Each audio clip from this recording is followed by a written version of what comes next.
ಓಹ್ ಶಿಟ್. Hello ನಮಸ್ಕಾರ, curious ಕಾಂಚನಾಸ್ ಕಿಚನ್ಗೆ ಎಲ್ಲರಿಗೂ ಸ್ವಾಗತ ಸುಸ್ವಾಗತ. ಇವತ್ತೇನು ಮಾಡ್ತಾ ಇದ್ದೀನಿ ಗೊತ್ತಾ? ಇಡ್ಲಿ ಸಾಂಬಾರು.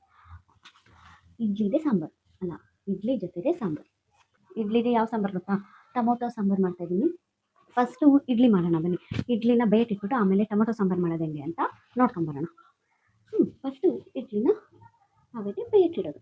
ಏನು ಗೊತ್ತಾ, ಹಿಂಗೆ ಏನು ಮಾಡಬೇಕಂದ್ರೆ ಸ್ವಲ್ಪ ಎಣ್ಣೆ ಸೋರ್ಕೋಬೇಕು ಎಲ್ಲದಕ್ಕೂ. ಇಡ್ಲಿ ದೋಸೆ ಮಾಡಿ ತುಂಬ ದಿನ ಆಗೋಗಿತ್ತು. ಆ್ಯಕ್ಚುಲಿ ನಿನ್ನೆ ನಾನು ದೋಸೆ ಮಾಡೋಣ ಅಂತ ನೆನಟಿದ್ದು, ಅಂದರೆ ಇವತ್ತಕ್ಕೂ ಇಡ್ಲಿ ಮಾಡಬೇಕು ಅನಿಸಿದೆ. ದೋಸೆ ಹಿಟ್ಟಲ್ಲಿ ಇಡ್ಲಿ ಮಾಡೋದು ಅಷ್ಟೇ, ಏನಿಲ್ಲ, ಚೆನ್ನಾಗಿ ಬರುತ್ತೆ. ನಂಗೆ ಗೊತ್ತಿಲ್ಲ ಸಪ್ರೇಟಾಗಿ ಇಡ್ಲಿ ಮಾಡೋಕ್ಕೆ ಇನ್ನೇನೇನು ಹಾಕಬೇಕು ಅಂತ. ನಾನು ದೋಸೆ ಹಿಟ್ಟಲ್ಲಿ ಇಡ್ಲಿ ಮಾಡ್ತೀನಿ. ಏನೇನು ಹಾಕ್ತೀನಿ ಗೊತ್ತಾ? ಅಕ್ಕಿ, ಸೊಸೈಟಿ ಅಕ್ಕಿ, ಆಮೇಲೆ ಉದ್ದಿನಬೇಳೆ, ಕಡಲೆಬೇಳೆ, ಹೆಸರುಬೇಳೆ, ಅಷ್ಟೇ.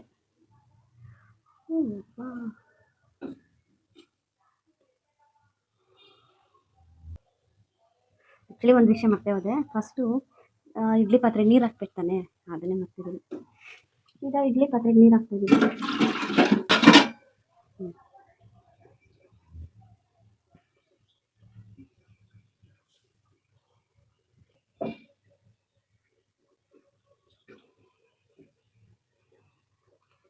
ಫುಲ್ ಸುಡ್ತಾ ಇದೆ, ನನಗೆ ತಲೆನೇ ಇಲ್ಲ. ಫಸ್ಟ್ ಎಲ್ಲ ಹಾಕ್ಬಿಡ್ತಾನೆ, ಆಮೇಲೆ ಸ್ಟವ್ ಆನ್ ಮಾಡಬೇಕು. ಆನ್ ಮಾಡಿ ಇಟ್ಬಿಟ್ಟಿದ್ದೀನಿ. ಆನ್ ಮಾಡಿ ಇಟ್ಬಿಟ್ಟು ಆಮೇಲೆ ಹಾಕ್ತಾಯಿದ್ದೀನಿ. ಸುಡ್ದೇನಿರುತ್ತಾ, ಆಗುತ್ತೆ, ಸುಡುತ್ತೆ. ಫುಲ್ಲು ಏನು ಗೊತ್ತಾ, ನಮ್ಮ ಕಿಟಕಿಲಿ ಸೂರ್ಯ ಕಿಟಕಿ ಮುಂದೆನೇ ನಿಂತ್ಕೊಂಡ್ಬಿಟ್ಟಾನೆ. ಏನು ಚೆನ್ನಾಗಿ ಬೆಳ್ಕೊಡ್ತೀನಿ ನಾನು ಅಂತ. ಜಾಸ್ತಿ ಬಿಸಿಲು ಉರಿತಿದೆ. ಈ ಕಿಟಕಿ ಓಪನ್ ಮಾಡಿದ್ರೆ ಸೂರ್ಯ ನಮ್ಮ ಕಿಟಕಿಲೇ ಇರ್ತಾರೆ, ಕಿಟಕಿಲೇ ಕಾಣ್ತಾ ಇರ್ತಾನೆ ಚೆನ್ನಾಗಿ. ಓಕೆ, ಇವತ್ತು ತೋರಿಸ್ತೀನಿ ನೋಡಿ. ಎಲ್ಲ ಹಾಕೊಂಡು ಕ್ಲೋಸ್ ಮಾಡಿ ಸ್ಟವ್ ಆನ್ ಮಾಡಿ ಇಡೋಣ, ಆಯಿತಾ? ನೆಕ್ಸ್ಟು ಟೊಮೊಟೊ ಸಾಂಬಾರಿಗೆ ಹೆಚ್ಕೊಳ್ಳೋಣ. ಏನೇನು ಹೆಚ್ಕೊಬೇಕು, ಏನೇನು ಬೇಕು ಎಲ್ಲ ಹೇಳ್ತಾ ಹೋಗ್ತೀವಿ. ಟೊಮೊಟೊ ಸಾರು ಅಂತಾರೆ, ಇಡ್ಲಿ ಸಾರು ಅಂತಾರೆ, ಎಲ್ಲನೂ ಅಂತಾರಲ್ವಾ. ಈಗ ಏನೇನು ಹೆಚ್ಕೊಳ್ಳೋಣ ಗೊತ್ತಾ ಹೇಳ್ತೀನಿ. 4 ಟೊಮೊಟೊ ತೊಗೊಂಡಿದ್ದೀನಿ. ಮತ್ತು ಕಾಣಿಸ್ತಿದೆಯಾ ಈರುಳ್ಳಿ ಎಷ್ಟು ಪುಟ್ಟಾಗಿದೆ ನೋಡಿ. ಇಷ್ಟೇ ಸಣ್ಣ ಸಣ್ಣದೇ ಇರೋದು ಇವಾಗ ಸದ್ಯಕ್ಕೆ ನಮ್ಮ ಮನೇಲಿ ಇದೆ. ಇದನ್ನ ಹೆಂಗೆ ಹೆಚ್ಚೋದು? ಈ ಸಣ್ಣ ಸಣ್ಣದನ್ನ ಹೆಚ್ಚೋಕ್ಕಾಗುತ್ತಾ? ಇದನ್ನ ಹೆಚ್ಚೋದ್ರೆ ಒಂದು 6-7 ಈರುಳ್ಳಿ ತೊಗೊಂಡಿದ್ದೀನಿ, ಬೆಳ್ಳುಳ್ಳಿ, ಆಮೇಲೆ ಹಸಿಮೆಣಸಿನಕಾಯಿ ಇಷ್ಟೇ. ನೀವು ತೋರಿಸ್ತೀನಿ ನಿಮಗೆ, ಕಾಣಿಸ್ತಾ ಇತ್ತಲ್ಲ, ಈ ಥರನೂ ಯಾರಾದರೂ ತೋರಿಸ್ತಾರ? ಎಷ್ಟು ತೊಗೊಂಡಿದ್ದೀನಿ ಗೊತ್ತಾ? 1 2 3 4 5 6 ಹಸಿಮೆಣಸಿನ್ಕಾಯಿ, 1 ಗೆಡ್ಡೆ ಬೆಳ್ಳುಳ್ಳಿ, ಇಷ್ಟನ್ನ ಇವಾಗ ಹೆಚ್ಚೊಂಬಿಟ್ಟು ಇಷ್ಟೇ ಐಟಮ್ಸ್. ಇನ್ನೊಂದು ಮರ್ತೆ ಬಿಟ್ಟೆ, ಒಣಮೆಣಸಿನ್ಕಾಯಿನ ಮರ್ತಿದೆ, ಇದು ಬೇಕು. ಒಗ್ಗರಣೆ ಹಾಕೋಕ್ಕೆ ಸಾಸೇಜ್ ಇದೆ, ಆಮೇಲೆ ಏನದು ಕರ್ಬೇವಿನ ಸೊಪ್ಪು, ಇವೆಲ್ಲ ಬೇಕು. ಅವೆಲ್ಲ ಆಮೇಲೆ ಹೇಳ್ತೀನಿ ಒಗ್ಗರಣೆ ಹಾಕೋದು. ಇದು ಒಂದು 4 ಸಾಕು, 4 ಬೇಡ, 3 ಸಾಕು ಒಣಮೆಣಸಿನ್ಕಾಯಿ. ಇವತ್ತು ಏನಾಗುತ್ತೆ ಗೊತ್ತಾ, ಆ ಕಿಟಕಿ ಓಪನ್ ಮಾಡಿದ್ನಾ ಬೆಳ್ಕ್ ಬರಲಿ ಅಂತ.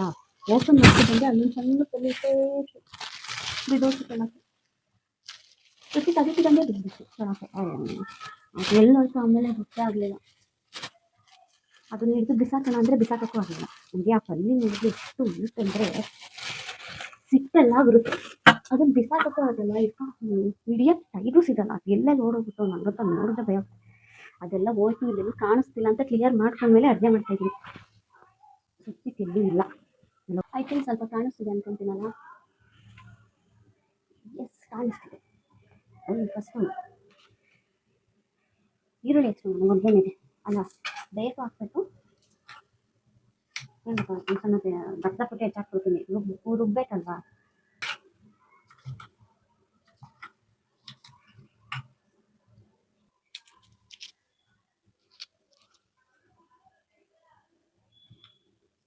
ಜಾಸ್ತಿ ಏನು ಅಂದರೆ ಸಣ್ಣಕ್ಕೆ ಹೆಚ್ಕೊತೀನೋ, ಜಸ್ಟು ಆಫ್ ಮಾಡಿ ಹಿಂಗೆ ಅರ್ಧ ಕಟ್ ಮಾಡಿ ಇಡ್ತಾಯಿದ್ದೀನಿ. ಹೆಂಗಿದ್ರು ರುಬ್ಬೋದಕ್ಕೆಲ್ಲ ಯಾಕೆ ಅಷ್ಟೊಂದು ಕಷ್ಟಪಡೋದು. ಅವತ್ತೇನಾಗ್ಬಿಟ್ಟಿತ್ತು ಅಂದರೆ ಹಿಂಗೆ ಮೈಕ್ ಹಾಕ್ಕೊಂಡು ಅಡುಗೆ ಮಾಡ್ತಾ ಇದ್ದೀನಿ, ಬಿಡು ಕೇಳಿಸ್ತಿದೆ ಏನಾಗಿಲ್ಲ ಅಂತ ಸುಮ್ಮನೆ ನನ್ನ ಪಾಡಿ ನಾನು ಮಾತಾಡ್ಕೊಂಡು ಮಾಡ್ತಾಯಿದ್ದೀನಿ. ಆಮೇಲೆ ನೋಡ್ತೀನಿ ಮೈಕ್ ಆಫ್ ಆಗಿಬಿಟ್ಟಿದೆ. ಏನಕ್ಕೆ ಆಫ್ ಆಯಿತು ಅಂದರೆ ಚಾರ್ಜೇ ಇಲ್ಲ, ಚಾರ್ಜಿಂದ ಆಫ್ ಆಗಿದೆ. ಅದೊಂದು ಸರ್ಕಸ್. ಆಯಿತು, ಈಗ ಮೆಣಸಿನ್ಕಾಯಿ ಹೆಚ್ಚೋಣ.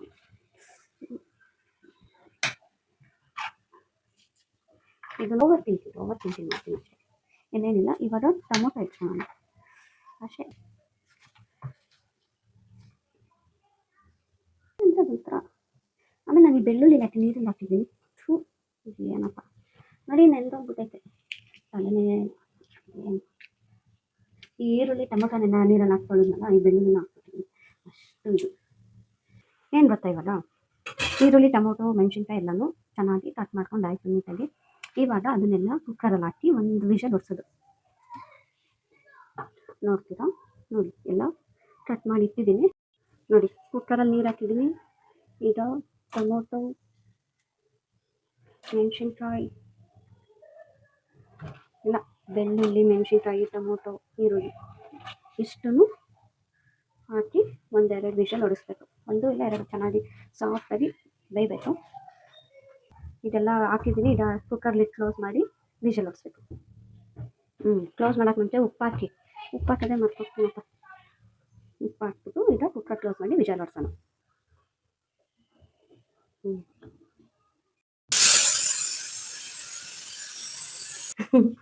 ಈಗ ಟೊಮೊಟೊ ಈರುಳ್ಳಿ ಎಲ್ಲ ಬೆಂದಿದೆ ಚೆನ್ನಾಗಿ. ಇದನ್ನ ಇವಾಗ ನೀರಿಂದ ಸಪ್ರೇಟ್ ಮಾಡಿಕೊಂಡು ಆರಿಸ್ಕೊಬೇಕು. ಫಸ್ಟು ಕೂಲ್ ಡೌನ್ ಮಾಡ್ಕೊಂಡು ಅದಾದಮೇಲೆ ರುಬ್ಕೊಬೇಕು. ನಾನೇನು ಮಾಡ್ತೀನಿ ಗೊತ್ತಾ, ಕೂಲ್ ಡೌನ್ ಮಾಡಿಬಿಟ್ಟು ಡೈರೆಕ್ಟು ಮಿಕ್ಸಿ ಜಾರೊಳಗೆ ಹಾಕ್ತಾಯಿದ್ದೀನಿ. ಆಮೇಲೆ ತಣ್ಣಗಾಗಕ್ಕೆ ಬಿಡ್ತೀನಿ. ಫುಲ್ಲು ಈರುಳ್ಳಿ ಟೊಮೊಟೊ ಎಲ್ಲ ತಣ್ಣಗಾದ್ಮೇಲೆ ರುಬ್ಕೊಳೋದು. ಇದನ್ನು ಈಗ ಸಪ್ರೇಟ್ ಮಾಡಿ ಮಿಕ್ಸಿ ಜಾರೊಳಗೆ ಹಾಕ್ಕೊತಾ ಇದ್ದೀನಿ. ನೀರು ಇರಬಾರ್ದು, ನೀರಿಲ್ಲದಂಗೆ ಈರುಳ್ಳಿ ಟೊಮೊಟೊ ಮೆಣಸಿನ್ಕಾಯಿ ಎಲ್ಲ ಬೆಂದಿರೋದನ್ನು ಈಗ ನೀರಿಂದ ಸಪ್ರೇಟ್ ಮಾಡಿ ಈ ಜಾರಿಗೆ ಹಾಕಿ ಇಟ್ಟಿದ್ದೀನಿ ಕೂಲ್ ಆದಮೇಲೆ ಇದನ್ನು ರುಬ್ಬಬೇಕು. ಮತ್ತು ಆ ನೀರು ಇರುತ್ತಲ್ಲ ಬೆಂದಿರೋದು, ಆ ನೀರನ್ನ ಹಂಗೆ ಇಟ್ಕೋಬೇಕು. ಕುಡಿಯೋ ನೀರು ಹಾಕಿ ಆ ನೀರಲ್ಲೇ ಇವಾಗ ಸಾಂಬಾರು ಮಾಡೋದು. ಈಗ ಏನು ಗೊತ್ತಾ, ಅದು ಕೂಲ್ ಆಗೋ ಅಷ್ಟರಲ್ಲಿ ನಾವು ಸ್ವಲ್ಪ ಒಗ್ಗರಣೆ ಹಾಕ್ಕೊಂಡು ರೆಡಿ ಮಾಡೋಣ. ಈಗ ಒಗ್ಗರಣೆಗೆ ಫಸ್ಟು ಸಾಸಿವೆ, ಜೀರಿಗೆ, ಈರುಳ್ಳಿ, ಜೊತೆಗೆ ಬೆಳ್ಳುಳ್ಳಿನೂ ಇದೆ. ಇದೆಲ್ಲ ನೀಟಾಗಿ ಹಾಕ್ಕೊಂಡು ಫ್ರೈ ಮಾಡ್ಕೊಳ್ಳೋದು. ಇದ್ರ ಜೊತೆ ಒಣಮೆಣಸಿನ್ಕಾಯಿ, ಕರಿಬೇವು ಸೊಪ್ಪು 2 ಹಾಕ್ತಾಯಿದ್ದೀನಿ. ಇದನ್ನು ಹಾಕ್ಕೊಂಡು ನೀಟಾಗಿ ಫ್ರೈ ಮಾಡ್ಕೊಳ್ಳೋದು. ಒಗ್ಗರಣೆ ನೀಟಾಗಿ ಆಗಿದೆ, ಚೆನ್ನಾಗಿ ಫ್ರೈ ಎಲ್ಲ ಆಗಿದೆ. ಇವಾಗ ಅದು ಈರುಳ್ಳಿ ಟೊಮೊಟೊ ಎಲ್ಲ ಕೂಲ್ ಆಗಿದೆ ನೋಡೋಣ. ಕೂಲ್ ಆಗಿದ್ದರೆ ರುಬ್ಕೊಂಡು ಬರೋಣ. ಆಯಿತಾ, ರುಬ್ಕೊಂಬರ್ತೀನಿ. ಕೂಲ್ ಆಗಿದೆ ನೋಡೋಣ, ಚೆಕ್ ಮಾಡೋಣ ಬನ್ನಿ. ಒಂದು ಮಟ್ಟಿಗೆ ತಣ್ಣಗಾಗಿದೆ. ಈಗ ರುಬ್ಬನ ಆಯಿತಾ, ಡನ್. ರುಬ್ಕೊಂಬರೋಣ ಬನ್ನಿ. ನೋಡಿ ರುಬ್ಬಾಯಿತು, ಚೆನ್ನಾಗಿ ಪೇಸ್ಟ್ ಆಗಿದೆ. ಚೆನ್ನಾಗಿ ಪೇಸ್ಟ್ ಆಗಿದೆ. ಈಗ ನೆಕ್ಸ್ಟು ಸಾಂಬಾರು ಮಾಡೋಣ. ನೆಕ್ಸ್ಟ್ ಏನು ಗೊತ್ತಾ, ಬನ್ನಿ ತೋರಿಸ್ತೀನಿ. ಈಗ ಆ ಕುಕ್ಕರಲ್ಲಿ ಆ ನೀರು ಹಂಗೆ ಉಳಿಸ್ಕೊಂಡಿದ್ವಲ್ಲ, ಕಾಣಿಸ್ತಿದೆಯಾ? ಆ ನೀರಿಗೆ ಪೇಸ್ಟ್ ಮಾಡಿರೋ ಈ ಟೊಮೊಟೊ ಈರುಳ್ಳಿನೆಲ್ಲ ಹಾಕಿ, ಎಕ್ಸ್ಟ್ರಾ ನೀರೇನು ಬೇಡ, ಇದೇ ಸಾಕು. ಇದನ್ನೆಲ್ಲ ನೀಟಾಗಿ ಹಾಕ್ತೀನಿ. ಈ ರುಬ್ಬಿರೋದನ್ನೆಲ್ಲ ಹಾಕಿ ಸ್ವಲ್ಪ ಮಿಕ್ಸ್ ಮಾಡಿ, ಅದಕ್ಕೆ ಖಾರದ ಪುಡಿ, ಒಂದು ಸ್ವಲ್ಪ ಸಾಂಬಾರು ಪುಡಿ ಹಾಕ್ತೀನಿ. ಒಂದು ಸ್ಪೂನಲ್ಲಿ ಒಂದು ಅರ್ಧ ಹಾಕ್ತಾಯಿದ್ದೀನಿ, ಖಾರ ಆದರೆ ಅಂತ. ಇಷ್ಟು ಖಾರದ ಪುಡಿ ಮತ್ತು 1 ಸ್ಪೂನ್ ಸಾಂಬಾರು ಪುಡಿ, ಇಷ್ಟನ್ನು ಹಾಕ್ಕೊಂಡು ನೀಟಾಗಿ ಮಿಕ್ಸ್ ಮಾಡಿ ಒಗ್ಗರಣೆ ಹಾಕಿ ಮಿಕ್ಸ್ ಮಾಡೋದು. ಇವಾಗ ಒಗ್ಗರಣೆ ಹಾಕಿ ಮಿಕ್ಸ್ ಮಾಡಿ ಚೆನ್ನಾಗಿ ಕುದಿಸ್ಬೇಕು. ಆ ಟೇಸ್ಟ್ ಅದೇ ಫುಲ್ ಥರ ಇದೆ. ಉಪ್ಪು ಹುಳಿ ಹಾಕ್ಬೇಕು, ಸ್ವಲ್ಪ ಉಪ್ಪು ಹುಳಿ ಹಾಕ್ತೀನಿ. ಸ್ವಲ್ಪ ನಿಂಬೆಹಣ್ಣು ರಸ ಹಾಕ್ತೀನಿ. ನಿಂಬೆಹಣ್ಣು ರಸ ಅಲ್ಲ, ಹುಣಸೆಹಣ್ಣು ರಸ ಹಾಕ್ತೀನಿ ರೀ. ಒಂದು ಸ್ವಲ್ಪ ಉಪ್ಪು, ಹುಣಸೆಹಣ್ಣು ರಸ, ಇದೆಲ್ಲ ಆಗಿದೆ. ಸಾಂಬಾರು ಕುದೀತಾ ಇದೆ. ಮಿಕ್ಸ್ ಮಾಡಿ ಇನ್ನೊಂದು ಸ್ವಲ್ಪ ಟೇಸ್ಟ್ ನೋಡಿ ಆಮೇಲೆ ಇಡ್ಲಿ ಸಾಂಬಾರು ಹೆಂಗಿತ್ತು ಅಂತ ಹೇಳ್ತೀನಿ.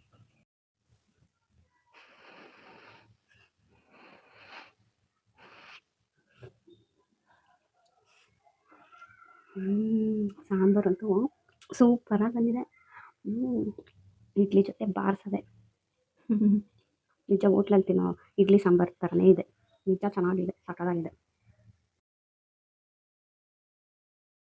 ಸಾಂಬಾರ್ ವಾಸನೆ ಘಮ್ ಅಂತ ಬರ್ತೈತೆ. ಮತ್ತು ಇಡ್ಲಿನೂ ಸಾಫ್ಟಾಗಿದೆ. ಆದರೆ ಕಲರ್ ಯಾಕೆ ಚೇಂಜ್ ಆಯ್ತು ಅಂದರೆ ಸ್ವಲ್ಪ ಉದ್ದಿನ ಬೇಳೆ ಜಾಸ್ತಿ ಆಗಿರ್ಬೇಕು ಅದಕ್ಕೆ. ಟೇಸ್ಟ್ ನೋಡೋಣ.